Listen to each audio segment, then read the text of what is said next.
Hello, and welcome to Collective Gifts. I'm Noella, and this is Rachel. Hello, everyone. This is our Tuesday toast. Woo.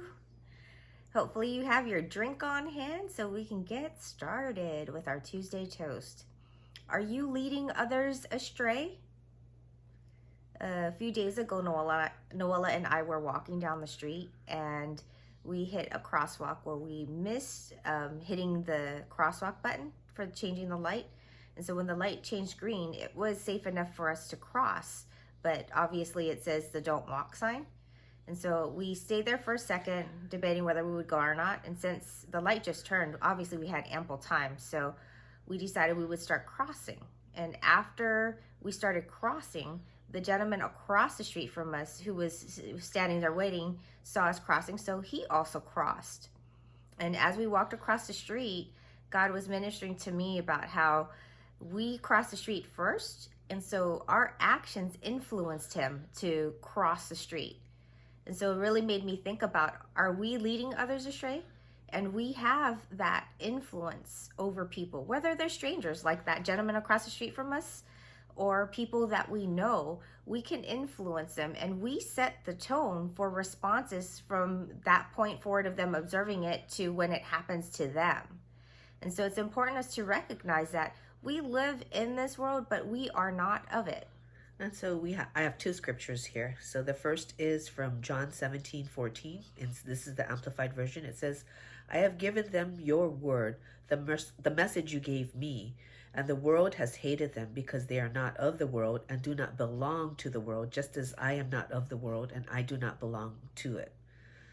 And then the second one is from Matthew 5. This is also the Amplified, verses 14 to 16. You are the light of Christ to the world. A city set on a hill cannot be hidden, nor does anyone light a lamp and put it under a basket, but on a lampstand, and it gives light to all who are in the house. Let your light shine before men in such a way that they may see your good deeds and moral excellence and recognize and honor and glorify your Father. So when you think about those scriptures right there, our actions are so influential that it affects other people and it influences them to respond in kind.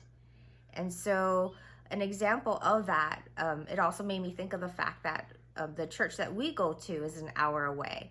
And by choice in the natural, we would never commute that long. Anything to me that's over 15 to 20 minutes, that's far. And so a church that's an hour away and going there, that's just but God. We actually are going to it because God led us to go to it.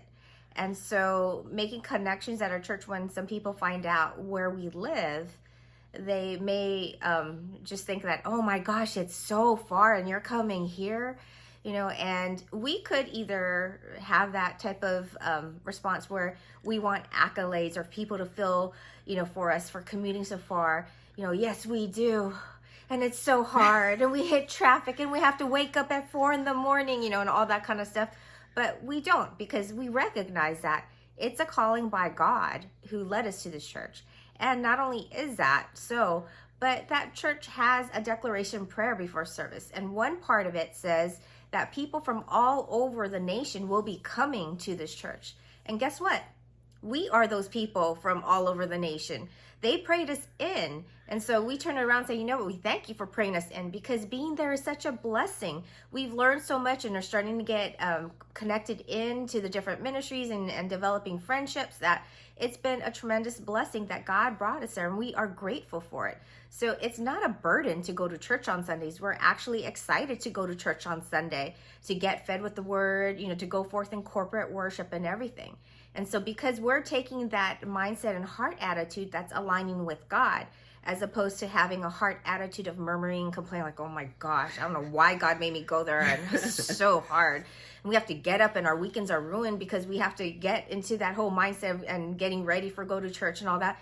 It's like, if we had that, that would be pure rebellion, because it's not going forth in obedience or in a heart attitude of love. It's going forth in a heart attitude of that murmuring and complaining, which displeases God.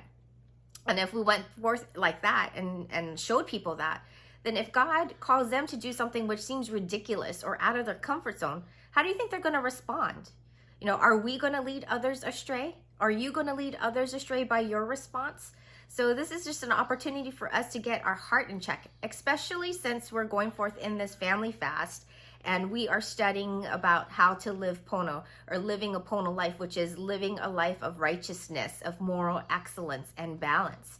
And that's what God wants us to do, is have that balance in life, to go forth in excellence. And part of that is having that self-discipline where we go forth in obedience, so that when we come across other people, they'll be able to see that there is a difference, not only in our heart, attitude, and mindset, but the fruit of our labors. Because we're going forth in that obedience, now we are aligning ourselves in God and showing forth our faith and showing forth that God blesses that when we go forth in obedience to Him. And so we want to encourage you to continue to go forth being that example to the world. And so let's go and grab our drinks. So we love the citron tea. So today we're having citron tea again. And so we thank God that He is ordering our steps and delighting our ways, and that we are going forth letting our light shine, that we will not lead others astray, but we go forth influencing them to go forth in living a Pono life, to go forth in excellence, to go forth in balance, and to go forth in faith. L'chaim, to life.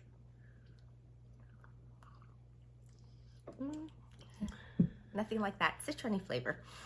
All right, y'all. Thank you for joining us for another Tuesday Toast. God bless you, and we will see you again next week. Shalom.